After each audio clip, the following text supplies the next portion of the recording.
The engineer had always loved wooden 2-fort with its bulbous, breakable bridge. It was a place where he felt cocky. He was a fast, loud, beer drinker with skinny head and fast legs. His friends saw him as a tough, thoughtful Texan. Once, he had even brought a melted intelligence back from the brink of death. That's the sort of man he was. The engineer walked over to the window and reflected on his dusty surroundings. The sun shone like running heavy one. Then he saw something in the distance, or rather someone. It was the figure of the scout.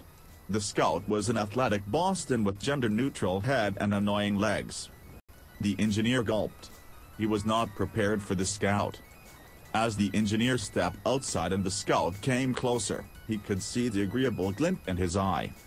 "I am here because I want intelligence," the scout bellowed, in an obnoxious tone. He slammed his fist against the engineer's chest, with the force of 9,091 heavy 3. "I friggin' hate you, the engineer."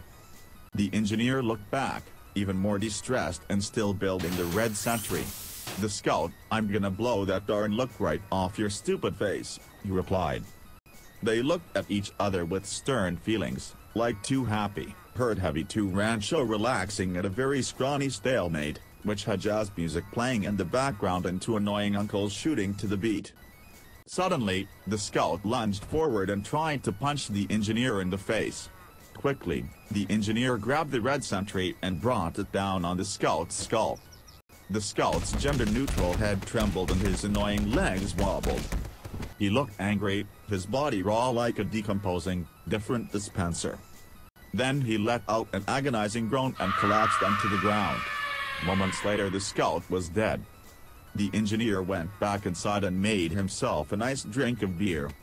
The end.